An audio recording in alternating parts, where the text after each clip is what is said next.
Welcome back to another edition of Cal's Corner Radio here on the X Zone Broadcast Network, or xzbn.net. My name is Kal Korff, and I'm your host. Again, the show is Cal's Corner. And we cover on this show everything from politics to the paranormal, which is a lot of subjects. And the executive producer of the show, once again, is the one and only Rob McConnell. Now, folks, let's take a break from UFOs for at least this episode. What I'd like to talk about is something much more down to earth.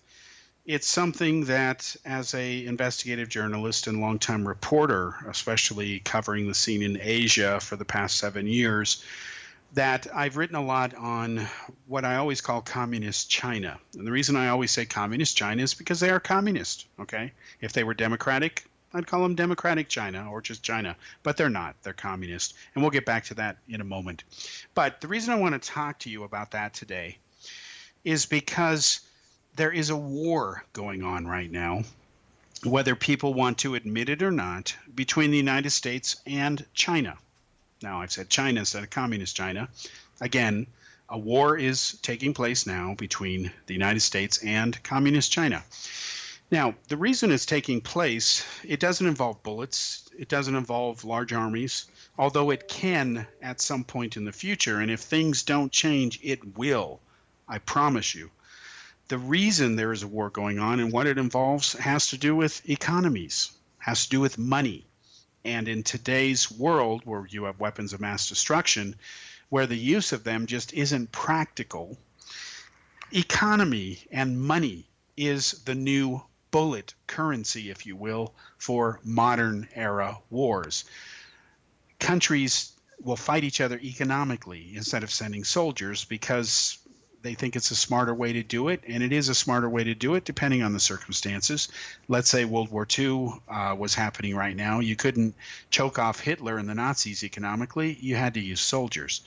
But what's going on today is that American President Donald Trump, he ran on the platform, and most Americans agree with him, that the trade deficit with China has been out of control for too long, and that especially the Democratic National Party and its politicians, led by the Clintons, and we'll prove that in a moment, have created this massive transfer of wealth to Asia, trying to force globalization on everybody. This so-called New World Order of a globalized society, often at the expense of individualism, cultures, what makes different countries unique in their fine traditions. It's a recipe for disaster. It is failing in just enough areas that what it has caused, the failure to implement globalization properly, is it has caused extreme polarization in this world. And we can see that all over the political map in Europe as well as the United States. The fact that Donald Trump is sitting in the White House now instead of Hillary Clinton, who's a globalist elitist, her and her husband, is proof that there's a blowback against this type of mentality. So the two largest company or economies in the world, by far, they're now officially at war. But again, instead of missiles flying, trade tariffs and other forms of economic weaponry are now being used. Don't be fooled, folks. Communist China is also preparing for a military conflict, I promise you, with the United States. Should China win, let's be blunt, the rest of the world loses. So the time to rise up against China is now, not in the future when it'll be too late. Or you better prepare yourself for defeat. Now, you might say, what is he talking about? What is Cal? Has he lost his mind? No, I'm going to back this up with facts. Now, I have always been consistent in my reporting on the grim reality of how communist China is in fact the greatest threat to global peace and stability in the world today. Put another way, the world's greatest threat, we're talking geopolitically, socially, economically, militarily, ideologically, religiously, etc., is not the scourge of terrorism, contrary to what most people think. Instead, it is a single nation, communist China. Now, if you think that my view is harsh or it's a neoconservative view, it's right-wing, in the views of the left-wing liberals, because I've heard them say this before. They advocate globalism, these self-proclaimed progressives and the Democrats. Well, the facts that I'm going to share with you cannot be denied. That doesn't mean people are not in denial of them, but I can back them up with chapter and verse. In fact, as a longtime analyst reporting on China, let's easily unmask and destroy any doubts about the threat that China poses to the future of the human race if its present actions are not stopped. In other words, it's not the future is not etched in stone, thankfully. China can be stopped now if enough of the world rises up and acts against it economically now. Unfortunately, it's not doing it. So, to understand how and why today's crisis with China has reached the point that it has today, with a trade war now escalating, having started between the United States and Communist China, we need to briefly review what major prior events took place. Now, the short version is this. During the Cold War decades, now this would be against the former Russian-created Communist Soviet Union, formerly known as the USSR, American President Richard Nixon worked with his then Secretary of State, Dr. Henry Kissinger, to make a point to not only start détente and begin sincere nuclear arms reductions talks with the Russians, but to use as leverage against them, to give them some incentive, for lack of a better term. Nixon also courted the Communist Chinese. Now, when Nixon made his historic trip to China to meet its then communist revolutionary leader, Chairman Mao, a man who holds history's most infamous record for being the greatest mass murderer in history. You can look it up. Mao is responsible for having killed as many as 100 million people. Experts are not sure of the exact number because nobody cared enough to count the bodies. None of this mattered to Nixon. Nixon's thinking instead was that if China could be engaged properly, that was a key phrase here, that it could be a rival to be pitted against Russia, and that if the economy of China was increasingly integrated with the economics of the West, led by the West, because the West was much more industrialized than China was at that time, and China still is today behind the West in industrialization, Nixon felt that the likely result would be a decrease in the chances of war ever taking place between the U.S. and China, since China would have much to lose and would never destroy its own interests. Nice theory, but hasn't quite worked that way.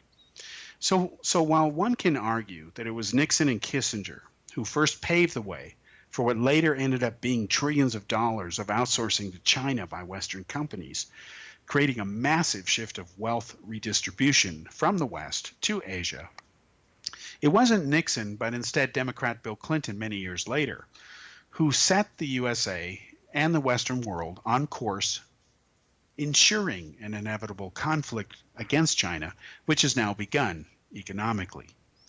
Now, Bill Clinton, like his vice president, Al Gore, they're global elitists. They not only believe in globalism, Clinton's policies and actions ensured that conflict with China, again, would be inevitable one day. Acting unilaterally, there's that magic word the Democrats hate when a Republican does it or when Trump does it, but they don't mind when Obama or they do it.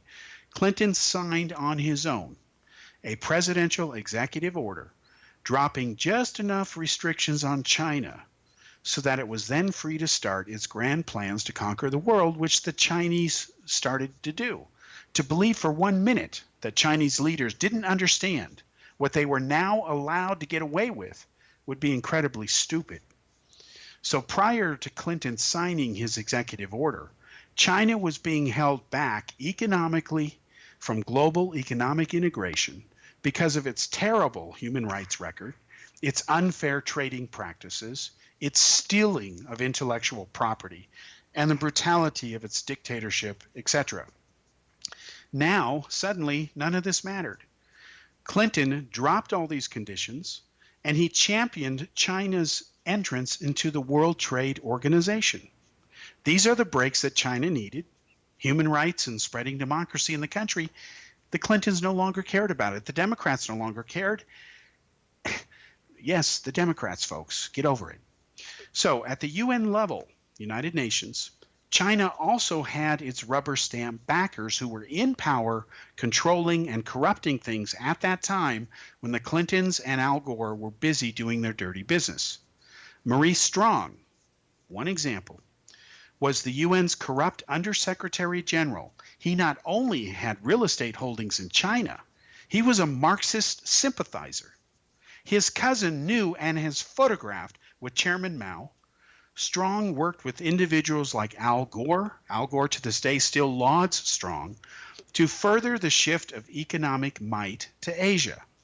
Strong and Gore also worked on the issue of what is euphemistically called global warming, now today called climate change, which was then additionally used as a means to pump more money into China in exchange for Chinese promises to clean up the environment, many of which they haven't kept. Now, fast forward now to the present, decades later. China is the world's second largest economy. It has the world's largest population. It now imports half of all the world's vital resources, is America's largest trading partner, but by Chinese one-sided terms. Again, the trade deficit the U.S. has with China stands at around some $500 billion. Now, Trump has an issue with this. In fact, any American would, and especially a president. For Trump not to care would be wrong. So what has China been largely doing with its mega wealth since Clinton and his executive order essentially opened the floodgates? Well, after this commercial break, we'll start discussing the brutal answer, and while the world, and prove that the world is ignoring this answer at its own peril.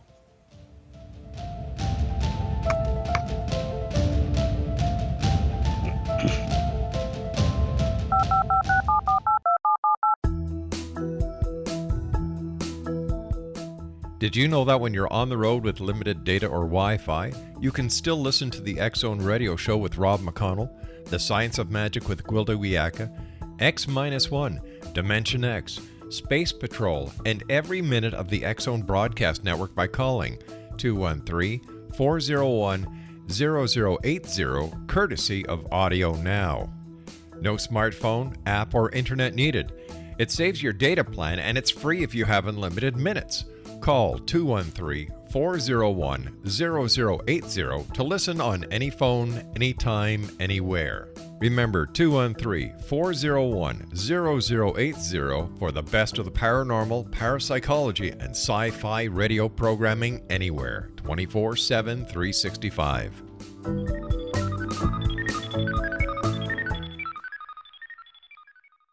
You have heard of the X-Zone? Now watch it on Simul TV. Plus 500 video games, live TV channels, free video on demand, worldwide, and more. Does this sound like tomorrow's television?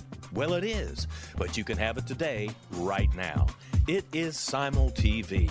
Simul TV offers what the others only wish they could provide.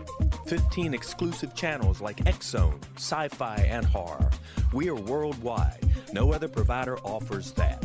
500 built-in video games. No need to have an extra expensive system. We have them included. Free video on demand. Live streaming events from around the world. Interactive online network, and much more. Tomorrow's TV today. Simul TV. Sound too good to be true? Well, it's not. You can have Simul TV today. Sign up at simultv.com. Do it today.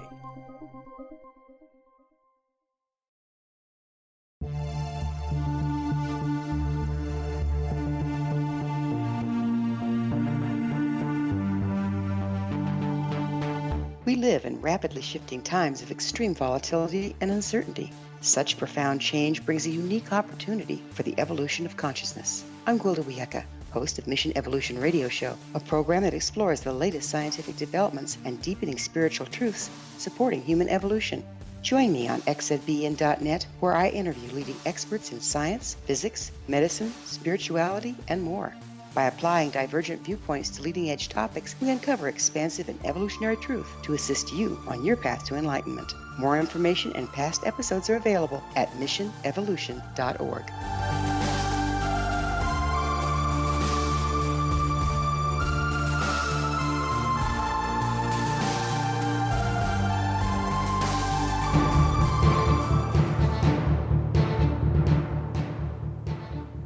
Welcome back to segment 2 here on Cal's Corner radio show. My name is Kal Korff, and I'm your host, and the executive producer of this show is Rob McConnell. Now, we're giving a little bit of background, if you will, history, brief recap of what had happened over the last decades regarding communist China and its rise to becoming a world economic superpower. Let's give it its credit where credit is due. China is an economic superpower. The United States is the world's only overall superpower. It has, of course, a stronger economy, but China is number 2, and it is poised to overtake the United States in the near future. So let's continue, and let's pick up where we left off, which is to now explain what China has been doing with its trillions of dollars over the last decades. Now, this is what I call China's Holy Trinity. Now, everything today's communist China is busy doing and deliberately not doing, that's a key caveat here, folks, is subservient to 3 major programs that China is imposing on the world. One is called the 2020 Plan. The second is called Made in China 2025. And the third one is called the 2050 Plan. Now, as I have frequently reported over the years as an investigative journalist in India, China's 2020 Plan calls for the conquest of the island nation of Taiwan. Now, the world knows about this operation. Its existence was exposed when actual classified documents from the Chinese government were leaked to the media years ago. Yet how many people worry over this issue today? The answer, shamefully, is not enough. Unless you live in Taiwan, do you think people in Germany are worrying over this issue? No. Do you think people in England care? No. They might start caring after China attacks Taiwan. But do they care now? Are they doing anything to stop it? Do they worry about it? Do they talk about it on the news? Do they even bother raising awareness of this issue? The answer is absolutely not, and it's inexcusable. Now, according to China's official 2020 plan, again, we know about it because the military documents were leaked years ago. At least 16 different locations on the island nation of Taiwan will be invaded by Communist China in what they are planning to be a rapidly paced, massive naval assault, an amphibious assault, if you will, supported by firing 1,000 missiles against Taiwan to first soften up its defenses and destroy facilities, and then China plans to use its Air Force and Navy combined with submarines to set up what one might call a no-go zone to bide time so that American, Japanese, and other forces can't respond fast enough. Now, should they try, China's construction of new artificial islands and its now having militarized them gives it additional firepower in that region that it didn't have before. And China is not only making artificial islands and militarizing them, it is even it is even making claims to disputed territory. China has taken its bogus argument to the United Nations, and the United Nations has told China, you're wrong, get over it, but China refuses to comply with the United Nations' wishes. So what has happened is that any military conflict with China would necessitate that the United States and its allies destroy these new military bases that China has set up. In fact, it might be that one reason China has set them up is so that they can be attacked and destroyed without causing major losses to mainland China. Who knows? You'd have to ask the Chinese generals who have planned this invasion. And yes, they are serious. So to be clear, while China would rather take Taiwan peacefully, if they can, if it's possible, China is not bluffing when it says it will use military force if necessary to achieve this goal.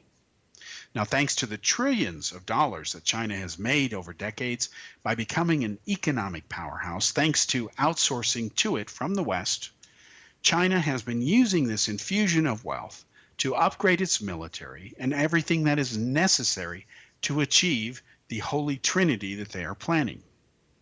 Now, assuming that China delays invading Taiwan in 2020 and puts it off for, say, a few more years, its Made in China 2025 program is of even more concern to American officials and others who genuinely understand the true nature of Communist China.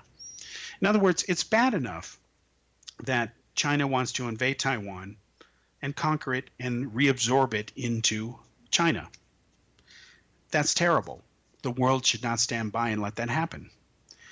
But it is even worse, if you can imagine that China has a plan called the 2025 plan. And let me tell you and prove why this is one of the greatest threats to the rest of the world today. China has a plan to corner the market or control the market on all vital elements and resources by the year 2025, and also become a manufacturing powerhouse so that it becomes self-sufficient. In other words, China today lags behind even South Korea in making things such as microprocessors.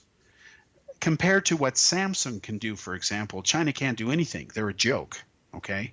One of the reasons the United States won the Cold War against Russia is Russia couldn't make a decent microprocessor for many, many years. So what did the Russians have to do during the Cold War?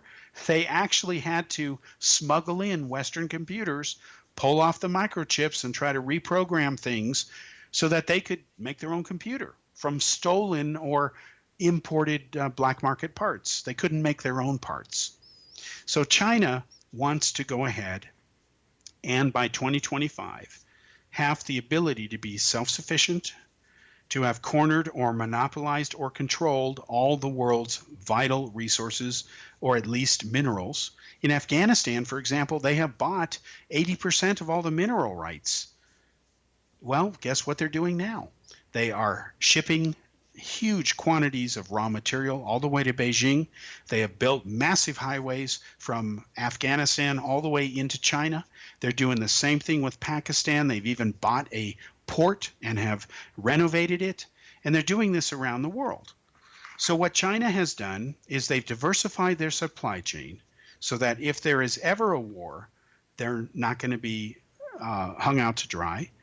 They have cornered the market on some rare earth metals, which if China wanted to, they could go ahead and really stick it to the West and really hurt them economically, but China's not ready to do that yet.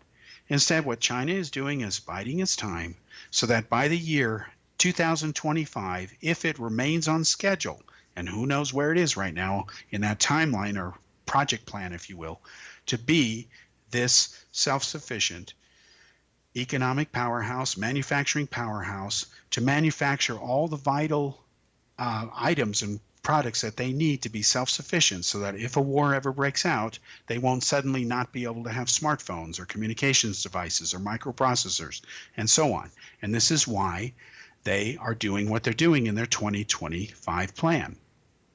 Now, let's use one very real example. Now, if you take the issue of the military, if there were ever a military conflict between China and the United States, if it happened today or over the next few years, the Americans would obviously use the Joint Strike Fighter, or JSF, or F-35 aircraft against China. Now, this single aircraft and its variants is being used across all of the American military forces. It's a one-plane-fits-all concept, per se, and the USA has also given the same plane to Israel. They have made their own modifications, and it is being used by all the NATO allies. So in any war with China, F-35s can destroy Chinese military assets at will because they're far more advanced than what China has today. China needs a deterrent. So instead of inventing one on their own, China simply used computers to hack into and steal enough of the key engineering blueprints from the United States military. They stole them from a contractor, and they basically stole the blueprints to the Joint Strike Fighter. So guess what happened last year, folks? For the first time ever, China started flying their JSF knockoffs in real combat exercises. This year, as I'm speaking here, China is now starting to deploy into combat operations the so-called finished version of their version of the stolen Joint Strike Fighter.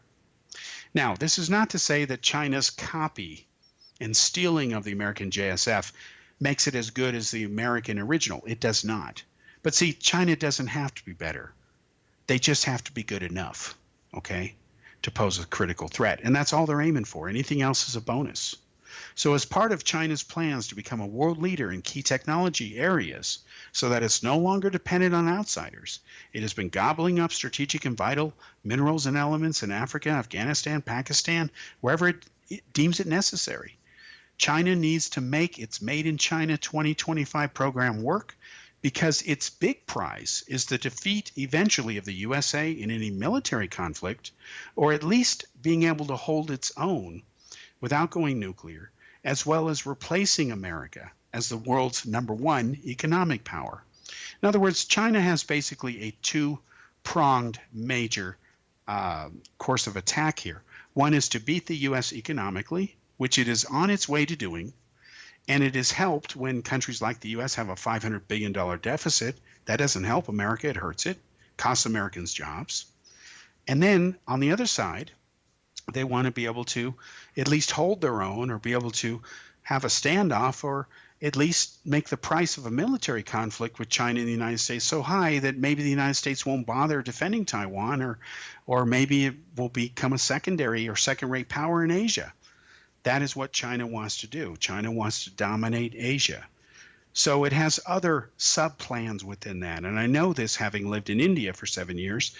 China has a plan within its 2025 plan to subdue India, as well as contain India and keep India from ever becoming a credible threat. And how they intend to do that is very simple. India, of course, will pass China in the next decade or so in population. And after the commercial break, we'll talk about how that worries China.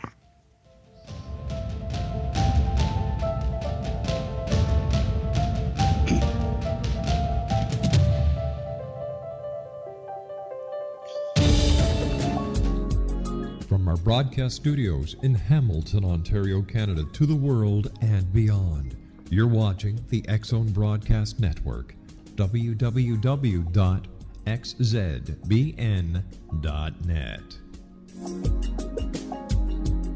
AVS Media Den. You have heard of the X-Zone? Now watch it on Simul TV, plus 500 video games, live TV channels, free video on demand, worldwide, and more. Does this sound like tomorrow's television? Well, it is, but you can have it today, right now. It is Simul TV. Simul TV offers what the others only wish they could provide. 15 exclusive channels like X-Zone, Sci-Fi, and Horror. We are worldwide. No other provider offers that. 500 built-in video games. No need to have an extra expensive system. We have them included. Free video on demand. Live streaming events from around the world. Interactive online network, and much more. Tomorrow's TV today. Simul TV. Sound too good to be true? Well, it's not. You can have Simul TV today. Sign up at simultv.com. Do it today.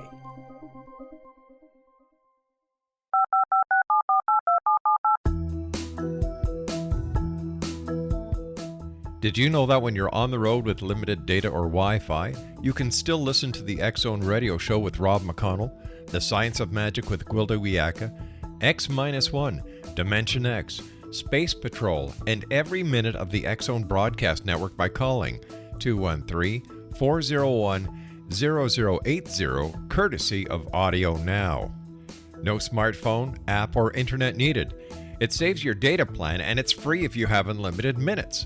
Call 213-401-0080 to listen on any phone, anytime, anywhere. Remember 213-401-0080 for the best of the paranormal, parapsychology, and sci-fi radio programming anywhere, 24/7, 365.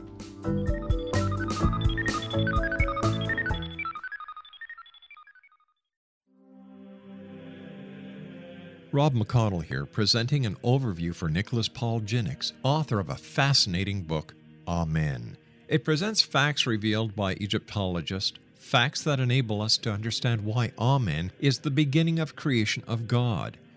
It provides recommendations for religious leaders of the major religions to unify their beliefs and teach the Word of God. Love one another. Amen informs people how mankind conceived God. It was the Egyptians that developed the concepts of a soul, a hereafter, and Son of God, And finally, after the worship of many gods, they conceived the belief in one universal God, the maker of all there is. For more information, visit www.futureofgodamen.com. That's www.futureofgodamen.com.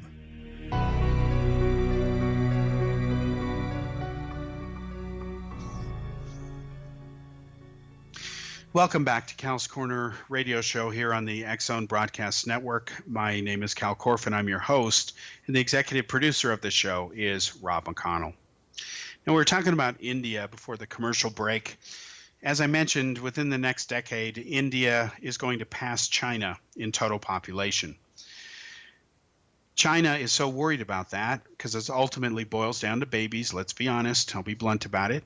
If a country has a small population, they're limited. If they have a large population, they have a lot more capabilities, theoretically. So what's happening is China has now abandoned its one-child policy because they realize that India is going to pass them now, and that bothers China.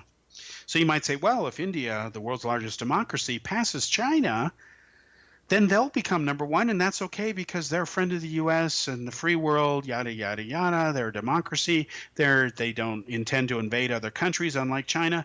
Why are we worrying? Well, we're worrying because, to be very honest with you, I'm not the only one who feels this way. A lot of people who live in India know this is true. India, unfortunately, is frustrating because it's too often its own worst enemy. For example, India has, ever since Prime Minister Narendra Modi got into power a few years ago when he trounced Rahul Gandhi by winning more votes than any human has in an election on the planet, he started a program called Make in India. Wonderful idea. Make stuff in India. In fact, I've always wondered as an American why we don't outsource things to India, because at least India is not our enemy. They're not communist. They value human rights better than India, although it's got a long ways to go in India too, trust me. But at least they're not dangerous to the world. So why don't we just have the Indians make stuff if we're going to outsource stuff to Asia?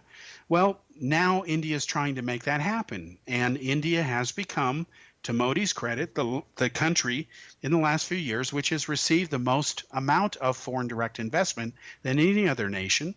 The U.S. used to be first. It's now second or third. China and India fluctuate between those two positions. You might say, well, that'll solve it. Well, no, it's not that simple. In fact, it's reached the point where you have to kind of leave India out of the equation, meaning you can't count on them anymore. And let me explain why. Apple is a perfect example of the problems in India.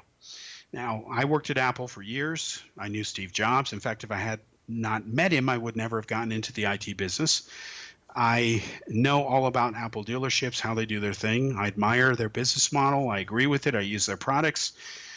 But I'll tell you, living in India, trying to buy Apple products is a joke because there's no Apple dealers there, okay? None. Instead, there's third-party companies that try to pretend and look like they're Apple and say all the right buzzwords and design their store so it looks like a mini version of an Apple store. But when you start dealing with their products and the availability and all that other stuff and the pricing especially, it is a nightmare. In fact, if you want to buy a top iPhone, it's going to cost you about 50% more just because it's in India. Okay? No valid reason.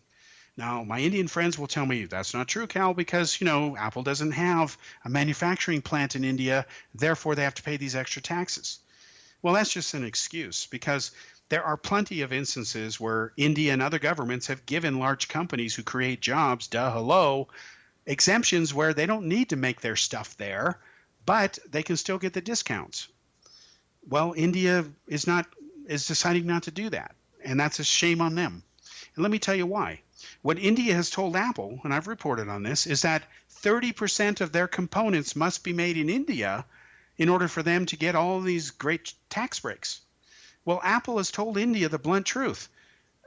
You guys can't make the stuff we use in our products. You don't know how. And we're not going to take the time to teach you. Why should we? It's already working in other countries. So they reached a compromise. There's now a couple of models made in India, the 5S and the 6S. I have a 6S Plus, actually. And they're made in India. All these parts are brought in. And the Indian government has said, okay, we'll delay your requirement to have 30% of your products made in India or parts made in India. We'll delay it for another 5 years. Folks, that is not how you solve something. That's how you kick the can down the road. When the Chinese government heard that India is going to delay this rather than change, they're delighted because they got 5 more years to do whatever at India's expense. So, having lived in India and seeing a huge amount of Chinese products in there, I know people who trade with China.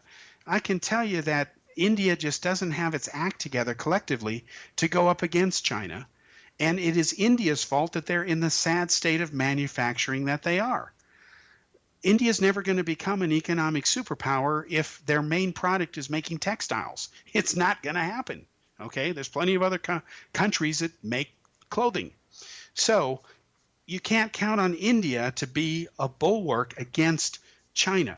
Instead, you have to pressure India to do the right thing, and that's quite a common thing, unfortunately. And even then, they may do it, but kicking and screaming, and then the way they do it tends to not be as optimal as it could be, okay? So that's the blunt truth there. Now you have another sad reality, India's military.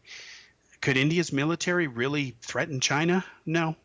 In fact, China, in the time I've lived in India, over a 7-year period, I saw China go from being concerned about India's military growth to now not even bothering wasting any time on it because they don't have to.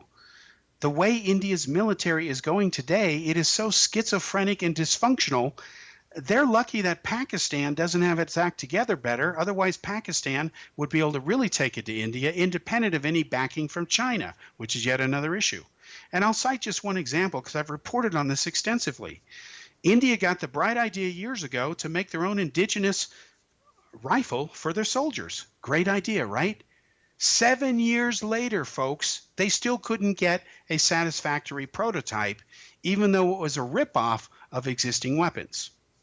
Now, think this through for a moment, what I just said.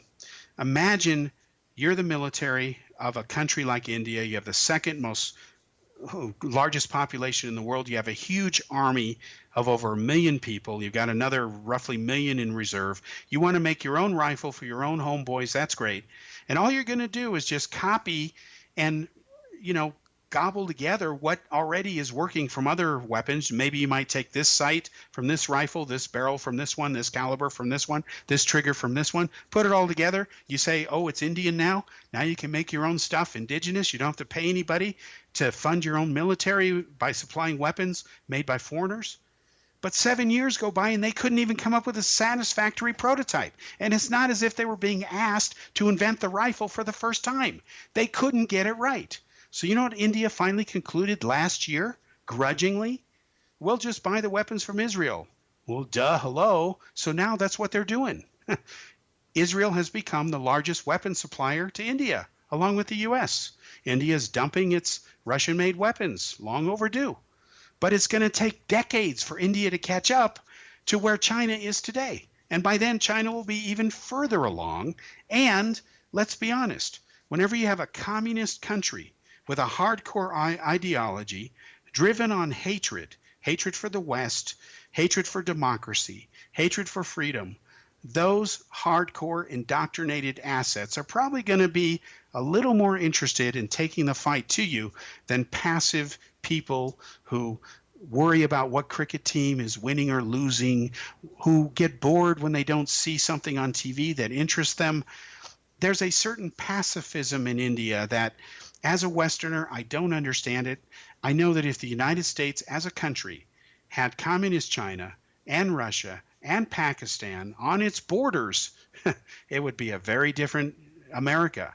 But when you go around India today, believe me, I've been there for years, you never know that there was this thing with China going on unless you drill down and start to talk to people specifically about it, because a lot of Indians just don't seem to care.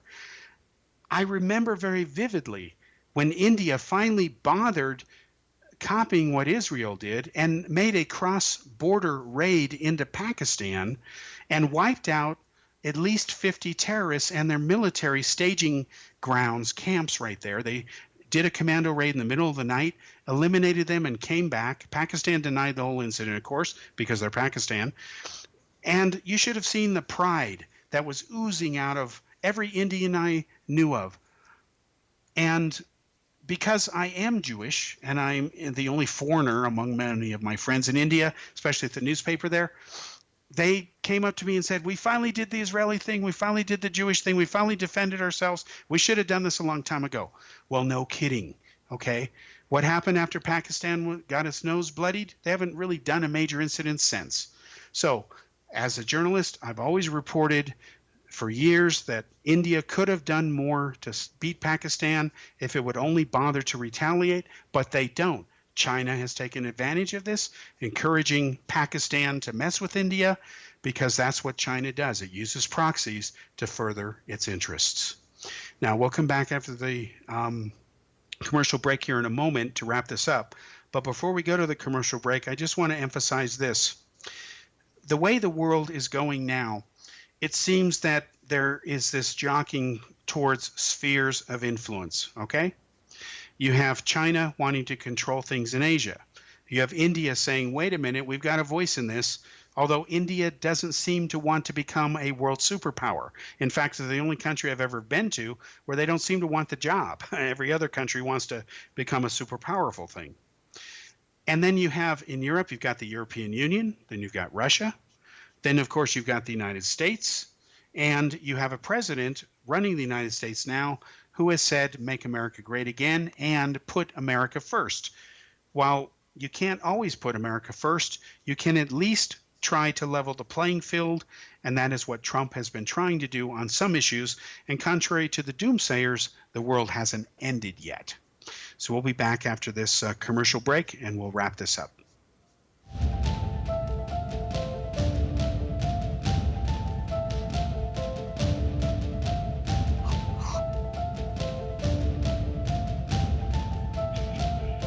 You have heard of the X Zone? Now watch it on Simul TV, plus 500 video games, live TV channels, free video on demand, worldwide, and more. Does this sound like tomorrow's television? Well, it is, but you can have it today, right now. It is Simul TV. Simul TV offers what the others only wish they could provide. 15 exclusive channels like X Zone, sci-fi, and horror. We are worldwide. No other provider offers that. 500 built-in video games. No need to have an extra expensive system. We have them included. Free video on demand. Live streaming events from around the world. Interactive online network, and much more. Tomorrow's TV today. Simul TV. Sound too good to be true? Well, it's not. You can have Simul TV today. Sign up at simultv.com. Do it today. The new nonfiction book, Razor of Madness, is similar to cult movies like Clockwork Orange, Dragon's Tattoo, or The Other Side of Hell. Wayne Morin Jr. and Thomas Lee Howell expose widespread and systematic deficiencies in this thought-provoking tell-all novel. Mind control rages among scholars in law schools. Human rights are ignored while thought reform and mental manipulation are accepted practices used as behavior modification. Dr. Louis Jolyon West comes to mind. Media and public scrutiny shows that United States mental hospitals are in fact destructive murder industries. Razor of Madness expose novel details this epidemic through an in-depth professional and personal investigation. For decades, there has been a revolving door policy that still releases killers and pedophiles back into society. The maestro of mind control continues to haunt America to this very day. Razor of Madness is available in paperback or as a downloadable ebook at Amazon.com.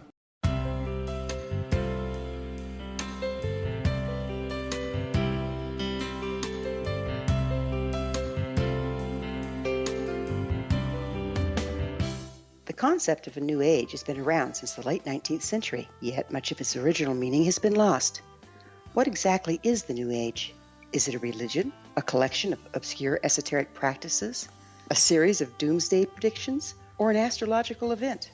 The New Age Chronicles is a unique complementary publication bringing reason and grounded information to separate fact from fiction. chock full of valuable information to support you as we make the monumental shift into the new era. You won't want to miss a single innovative issue. The New Age Chronicles newspaper is coming soon to www.newagechronicles.com.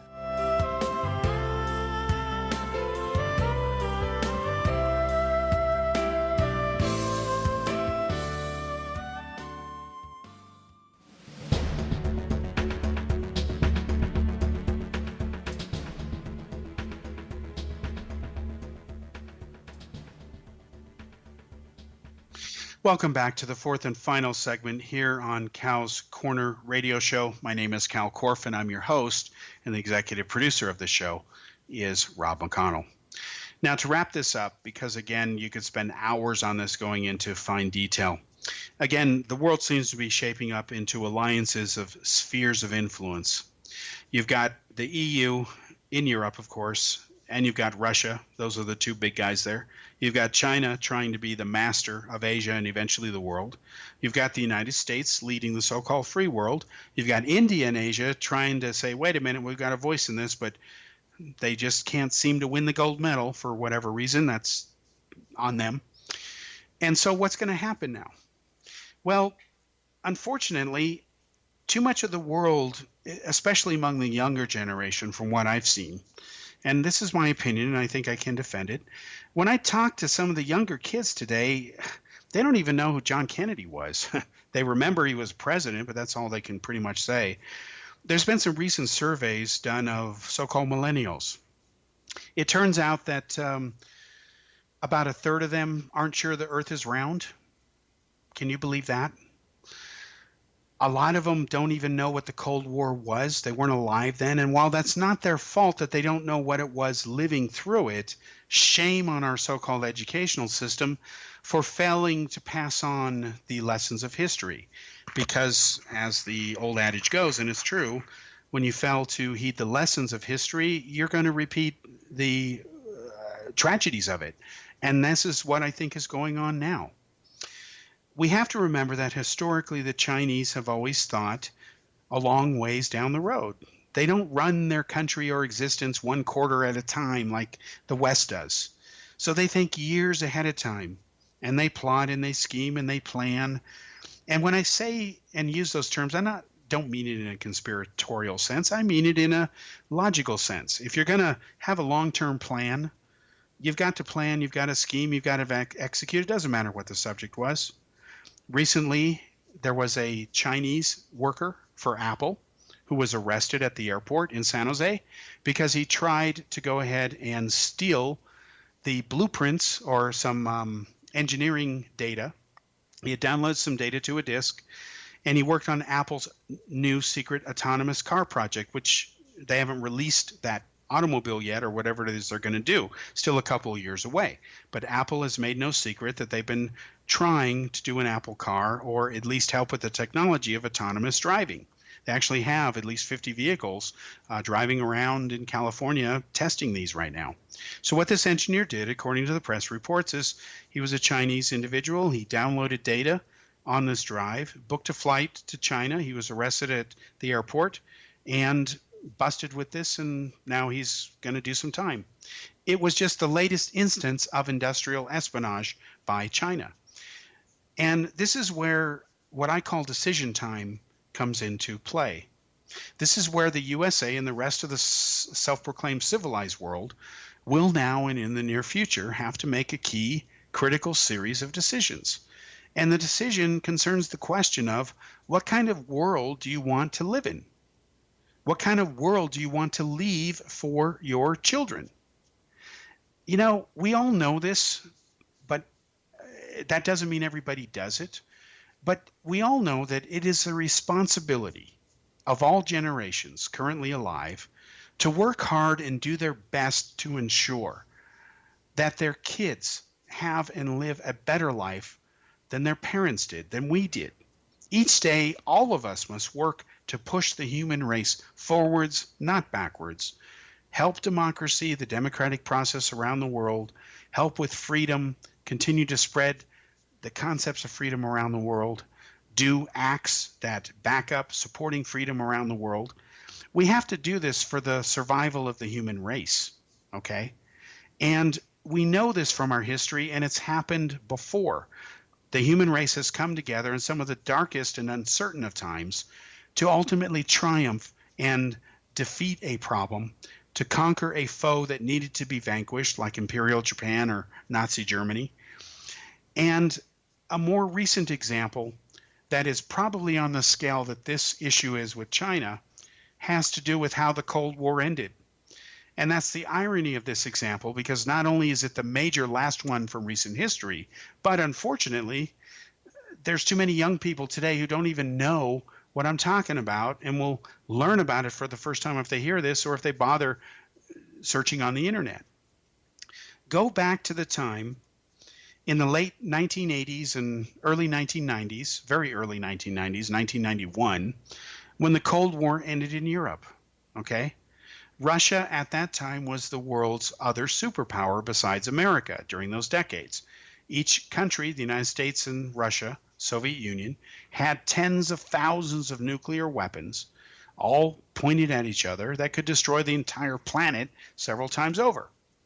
Yet as the dominoes of communism fell literally each month across Central and Eastern Europe, where today these same nations are now free and genuine democracies, members of not only the European Union, but also NATO, humanity made a decision at that time in all that chaos to opt for freedom and not tyranny.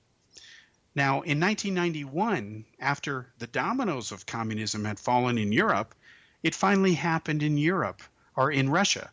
I was in the former East Germany at the time when the USSR ceased to exist and Russia eventually became the Russian Federation. I was there. I saw it. I was with some Russian troops for the first time. They were very friendly because they could be. In fact, the Russians at that time, and I'll never forget this, it was quite interesting, they were so concerned about the Germans rising up and trying to lynch them that they decided to sell their uniforms and everything they had that would tell anybody that they were a Russian soldier. Instead, they could say they were Polish or something like that. So I ended up buying a couple of souvenirs from some of these Russian soldiers. And they were very nice guys. They were happy that Russia had ceased being communist. They were partying, they were celebrating, they were hoping for democracy. But the reality was that while Russia would not end up being a truly free democratic country, that's not what it is today, there was a much bigger problem at that time, other than what kind of country is Russia now going to be. And that problem can be summed up in two words: nuclear weapons. What would happen to the nuclear weapons now that were not only stationed all over the former Soviet Union or Eastern Europe under the repression of communism, but what would happen to Russia's arsenal itself? Well, it turns out that the U.S., working with top Russians, paid billions of dollars and tens of thousands of scientists, the exact number is still classified, who used to work in the Russian military-industrial complex, who made weapons of mass destruction, chemical weapons, biological weapons, nuclear weapons. What they did is they paid these guys to go ahead and basically not bring their skills to rogue nations.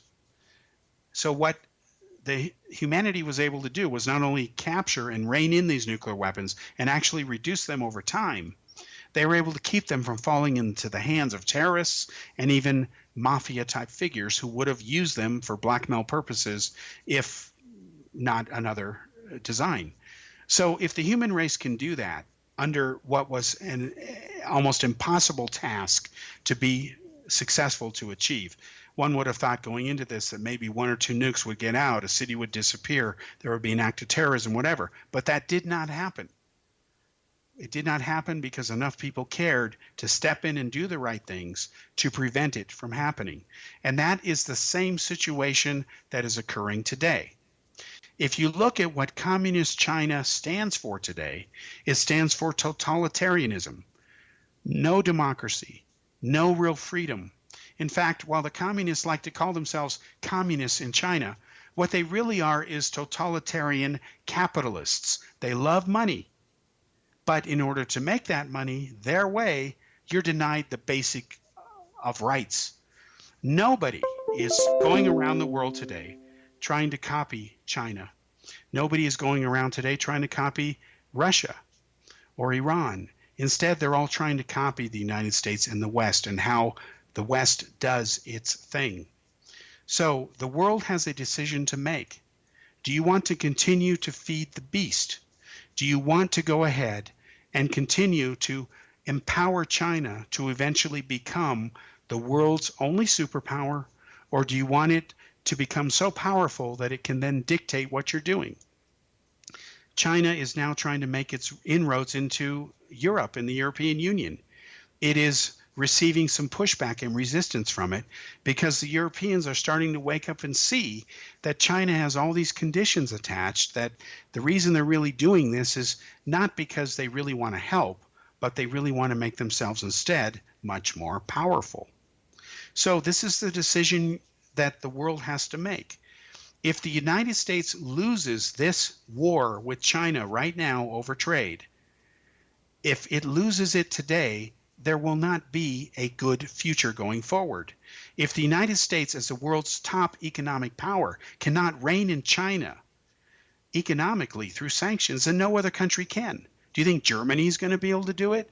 Germany's trade with China is a joke at this point compared to the United States, and the United States, ironically, is China's biggest customer.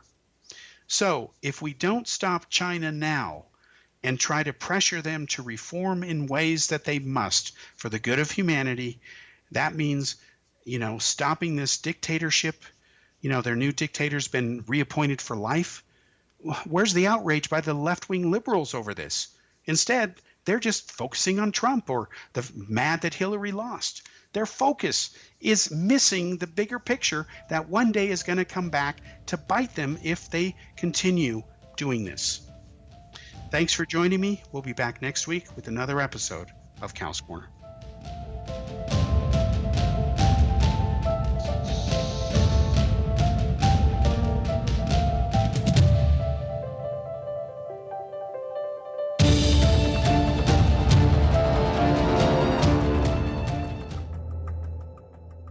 Modern Esoteric, Beyond Our Senses by Brad Olson, consummates the lifology story about where humanity originates. It is the lost continents, the primitive wisdom, the mythos of creation, and the rethinking of ancient history as we are taught in academia. There is much more to the story than what we have been told.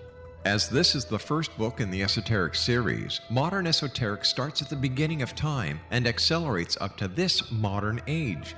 Future Esoteric is book 2 in the series and takes a forward-looking position ahead of today with an open and honest examination of the ET issue and various unexplained phenomena. To discover the writings of author Brad Olson, visit www.bradolson.com. That's www.bradolson.com.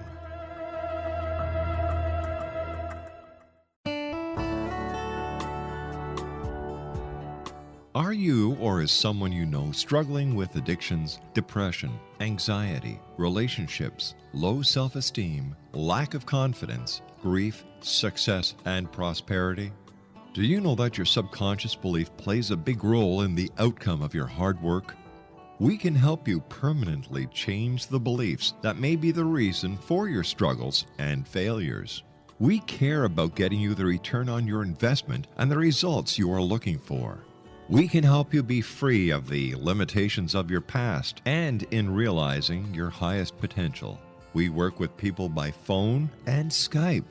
For more information, visit us at www.ritasoman.com. That's www.ritasoman.com.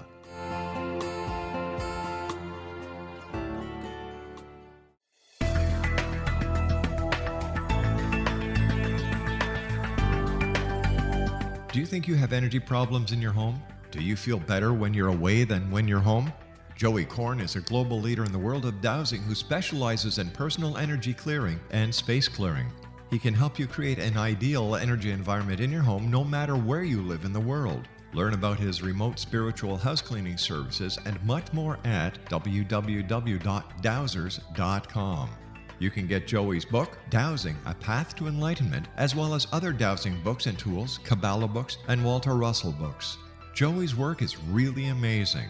Go to dowsers.com right now. That's DOWSERS.com, or call 1-877-DOWSING. That's 1-877-369-7464.